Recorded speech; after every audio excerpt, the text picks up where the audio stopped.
was the last time you questioned the safety of your pillow? Most people never do, and that's exactly why it's been involved in some of the darkest uses of everyday objects. A pillow has been used to silence people, restrain bodies, and poison sleepers without leaving a mark. That sounds impossible because pillows are supposed to mean rest, safety, comfort. Something you press your face into when you're tired, something you trust without thinking, but history and modern manufacturing tell a very different story. Today we're counting down the 5 deadliest pillows in the world. Not myths, not horror fiction, real pillows tied to documented torture methods, institutional abuse, and chemical exposures that happen quietly night after night. For each one, we'll break down what it is, how it harms the body, the real-world cases behind it, and the one rule that keeps you safe. And you do not want to miss number 1 because it's a pillow that can harm you without force, without struggle, and without you ever waking up to realize what's happening. Let's begin with number 5. Number 5, the interrogation. Pillow control without bruises. This one doesn't look dangerous. In fact, if you saw it on a bed, you'd think nothing of it. No spikes, no straps, no obvious cruelty. Just a standard-looking pillow, the kind found in hospitals, detention centers, and institutions all over the world, and that's exactly why it's been used for decades, because a pillow leaves no marks. In interrogation rooms and detention facilities, one of the oldest clean restraint methods involves a pillow pressed over the face, not violently enough to cause immediate panic, not long enough to leave visible injury, just enough to control breathing, induce fear, and remind someone how fragile their air supply really is. This isn't about Hollywood smothering scenes, this is about technique. When airflow is partially blocked, the body reacts fast. Carbon dioxide levels rise. The brain senses suffocation before oxygen levels even drop. That triggers panic, confusion, disorientation, a biological alarm system that hijacks rational thought. You don't need pressure. You don't need force. You just need seconds.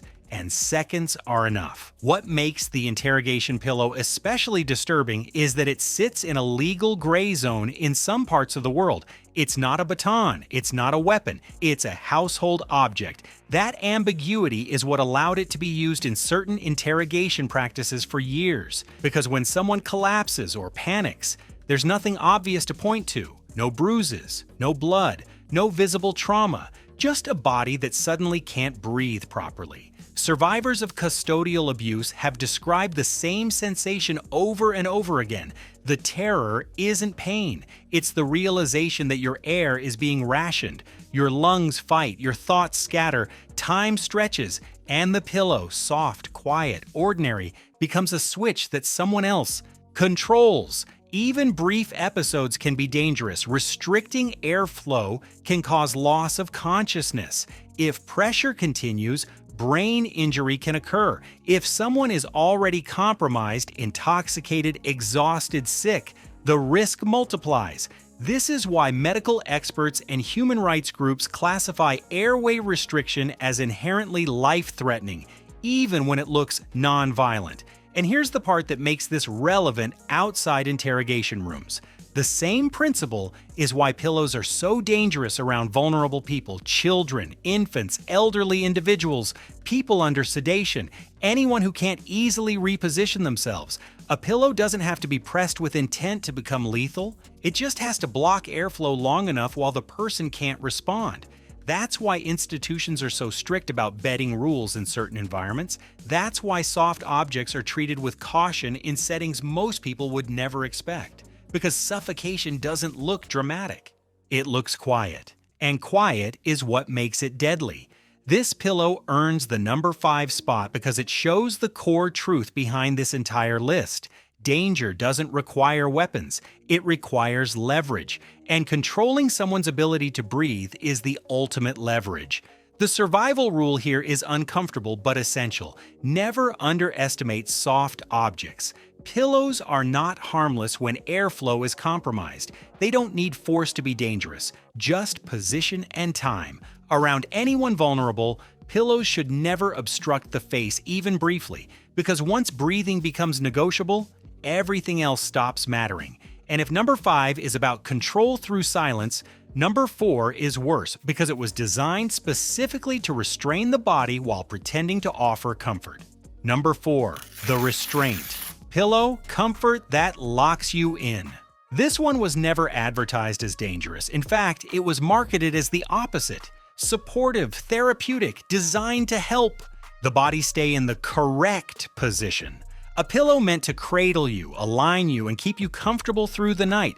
But in certain environments, that same design turned it into a tool of restraint. Restraint pillows have been used in institutions, care facilities, and detention settings under the justification of safety.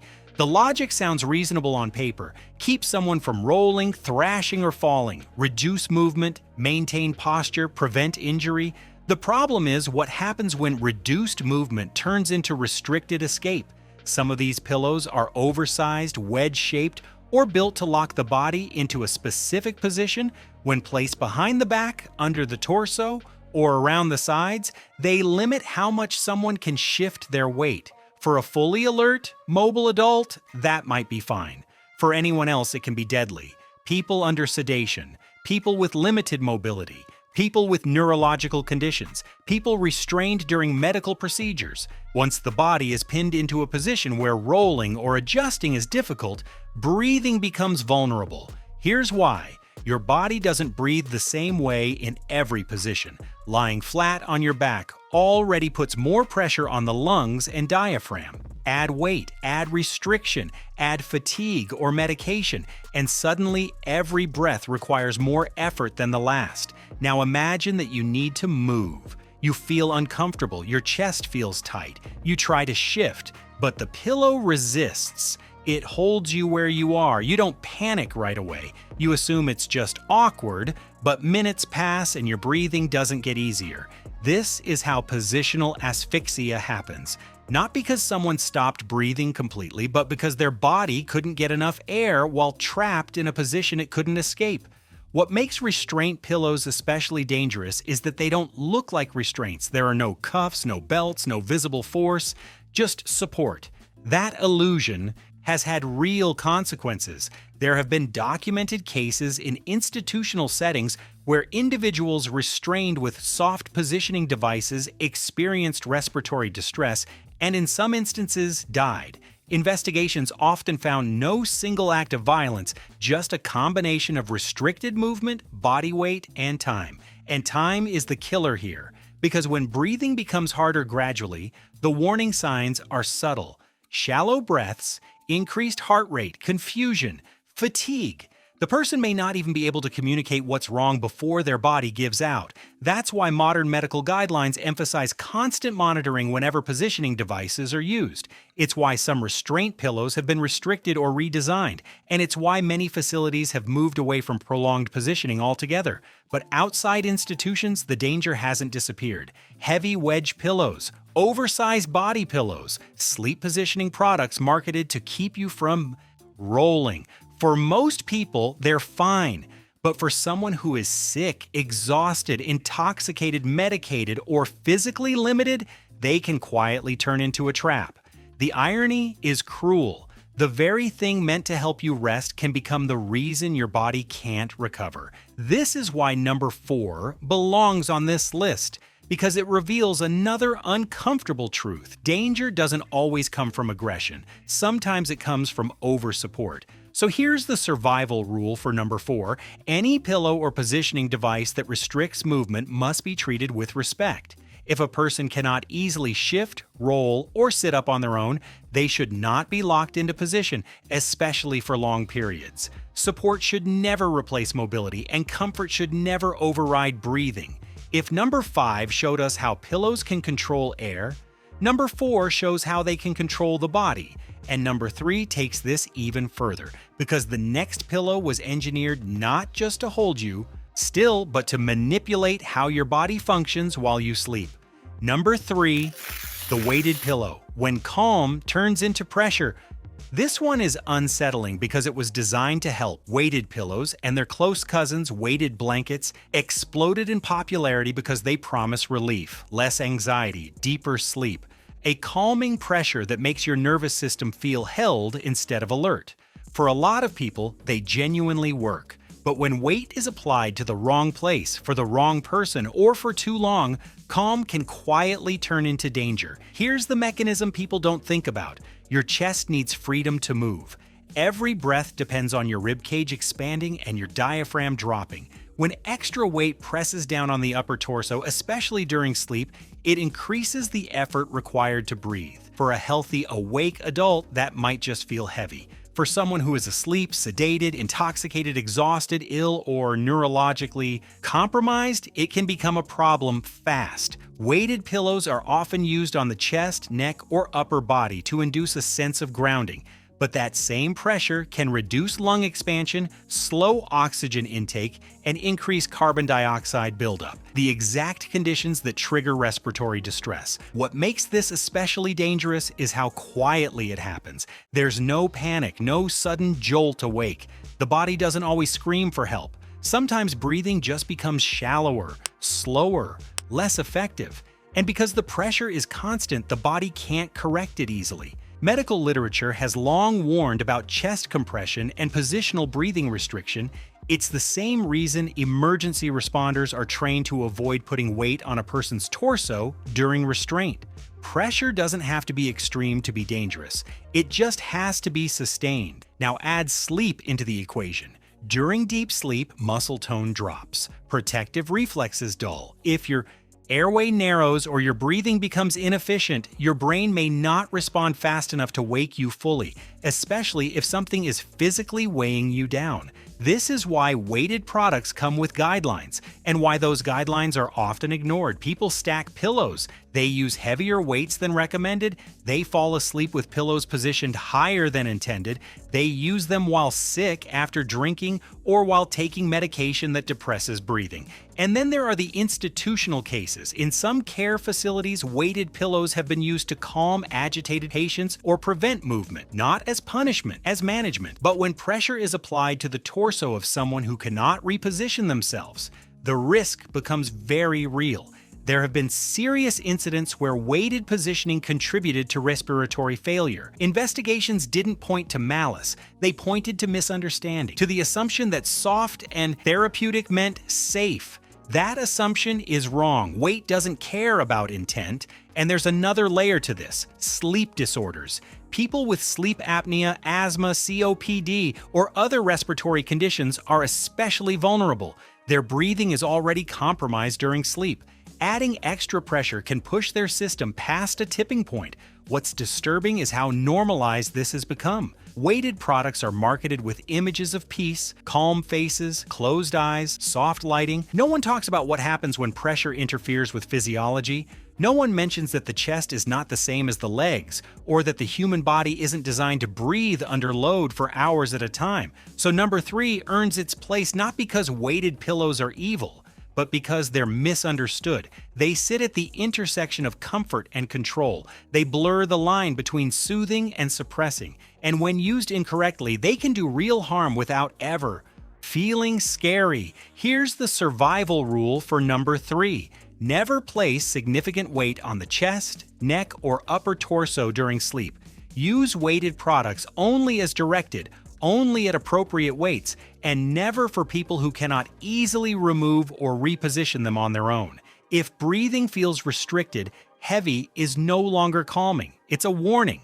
If number 3 shows how pressure can quietly interfere with breathing, number 2 is worse because it doesn't rely on weight or restraint at all. It relies on what you're breathing in while you sleep night after night without ever realizing the pillow itself is the source. Number 2, the chemically treated pillow. What you breathe all night. This one doesn't hurt you fast, it hurts you slowly, and that's exactly why it's so dangerous. Modern pillows aren't just fabric and stuffing anymore. Many are treated with chemicals designed to do helpful things: prevent mold, resist dust mites, stop odors, maintain shape, or meet flammability standards. On the surface, that sounds reassuring: protection, safety, hygiene. But those treatments don't disappear when the pillow leaves the factory. They sit inches from your face. for 6 to 8 hours a night, every single night. Some chemically treated pillows release what are called off-gassing compounds, tiny amounts of chemicals that evaporate into the air over time. You don't see them, you often don't smell them, but you breathe them in while your body is at its most vulnerable. During sleep, breathing slows, airflow becomes shallower, the same air circulates around your face, and whatever is coming off that pillow goes straight into your lungs. People who react to these pillows often don't connect the dots at first. They wake up congested, headache, scratchy throat, burning eyes, brain fog, maybe worsening asthma, maybe unexplained coughing at night, maybe skin irritation where the pillow touches the face and neck. They blame allergies, stress, bad, sleep, the weather. They don't suspect the thing they've been pressing their face into for years. Some of the chemicals historically used in pillow manufacturing include flame retardants, formaldehyde-based resins, and antimicrobial treatments. Not all pillows use them. Not all exposures cause immediate harm, but long-term, low-level exposure is where the concern lives, especially for children, especially for people with asthma or chemical sensitivities, especially in poorly ventilated bedrooms. And here's what makes this worse: heat and moisture. Your body heats the pillow every night. You sweat, you breathe warm, moist air into it. Heat and moisture can increase the release of certain compounds, so the exact conditions of sleep can amplify exposure. There have been documented cases where people experienced significant respiratory or neurological symptoms that improved only after removing chemically treated bedding. The pillow wasn't toxic in a dramatic sense, it was just constantly present. That constant presence adds up. What's chilling is how invisible the threat is. There's no choking, no burning, no panic, just a slow erosion of well-being that's easy to dismiss until it's gone. And not all chemical risks come from treatments. Some pillows are made with low-quality foam or synthetic materials that degrade over time. As they break down, they release fine particles and odors that end up directly in your breathing zone. You inhale them night after night. Again, nothing dramatic, just exposure. This is why consumer safety groups and environmental health researchers have pushed for better disclosure in bedding products. It's why some countries have restricted certain chemical treatments, and it's why labels like hypoallergenic or antimicrobial don't automatically mean safer. Sometimes they mean more processing, not less. This pillow earns the number 2 spot because it shows how danger doesn't always announce itself with pain. Sometimes it shows up as fatigue you can't explain, symptoms you can't trace, a body that never fully feels rested. So here's the survival rule for number 2. Know what your pillow is made of. Look for clear material disclosures. Air out new pillows before use. If a pillow has a strong chemical smell, that's not new. That's information. And if symptoms appear only when you sleep, don't rule out the thing closest to your face, because number 1 takes this idea even further. It's a pillow that doesn't just release chemicals into the air. It was used deliberately to harm people, and its history is darker than almost anyone realizes. Number 1, the poisoned pillow. When sleep becomes the delivery system, this is number 1 because it doesn't rely on force, pressure, or restraint. It relies on trust. Throughout history, pillows have been used not just as objects of comfort, but as delivery systems: silent, intimate, lethal. And the reason they're so effective is simple. When you sleep, your defenses are down, your breathing is slow, your awareness is gone, and the pillow is closer to your face than almost anything else you own. In certain documented torture programs and covert operations, pillows were deliberately treated with chemicals or toxic substances designed to be inhaled over time. Not to kill instantly, to weaken, to disorient, to make someone sick without leaving obvious evidence. This wasn't a movie trope, it was strategy. Chemical exposure through bedding has been investigated in cases involving detention centers, intelligence operations, and institutional abuse. Substances ranged from sedatives to respiratory irritants, applied in small enough amounts to avoid immediate detection but strong enough to affect the nervous system or lungs after repeated exposure. The genius and the horror was subtlety. A poisoned pillow doesn't cause panic, it causes confusion, headaches, fatigue, dizziness, disrupted sleep, symptoms that look like stress, illness, or mental breakdown. Victims often didn't realize the pillow was the source until long after the damage was done. And this isn't just history. In more modern contexts, there have been criminal cases involving pillows intentionally contaminated with substances like pesticides, solvents, or toxic powders, sometimes for murder, sometimes for intimidation, sometimes for control. The pillow works because it bypasses suspicion. Who questions their own bed? But even outside intentional harm, the mechanism still exists. When a toxic substance is absorbed into fabric and foam, it doesn't evaporate instantly. It lingers. Every breath pulls tiny amounts into the lungs over hours, over nights, over weeks. The body can only compensate for so long. Neurological symptoms, respiratory distress, organ stress, in extreme cases, death. What makes this the deadliest pillow on the list is not frequency, it's potential. A pillow can be weaponized without struggle, without noise, without witnesses, and historically, that made it attractive in environments where control and deniability mattered. Sleep, after all, is when we're easiest to reach, and here's the part that connects this back to everyday life. You don't need a spy or a torturer for exposure to happen. Secondhand pillows, old pillows. Pillows stored in garages, basements, or damp environments. Pillows exposed to pesticides, cleaning chemicals, or industrial fumes. Pillows that absorbed substances years ago and were never meant to be used again. Fabric remembers, foam remembers, and once you put your face there, your body pays attention even if your mind doesn't. That's why unexplained symptoms tied to sleep environments are taken seriously by environmental health experts. It's why contaminated bedding is treated as hazardous waste in certain investigations, and it's why pillows are not as innocent as they look. So here is the survival rule for number 1, and it's non-negotiable. Never use a pillow if you don't know where it came from or what it's been exposed to. Replace old pillows regularly. Never reuse pillows from unknown environments. And if something smells wrong, feels wrong, or coincides with unexplained symptoms, remove it immediately. Comfort is never worth silent exposure, because the most dangerous pillow in the world isn't the one that looks threatening. It's the one you trust enough to fall asleep on. And that's the real takeaway. The deadliest pillows aren't the ones that look dangerous. They're the ones you trust enough to sleep on without a second thought. So before tonight, remember this. Anything that affects your breathing, your movement, or what you inhale deserves scrutiny. Comfort should never come at the cost of awareness. If one of these surprised you, let me know which one hit hardest. And if you want more everyday objects exposed for what they really are, subscribe to this channel because the next video goes after something you use every single day.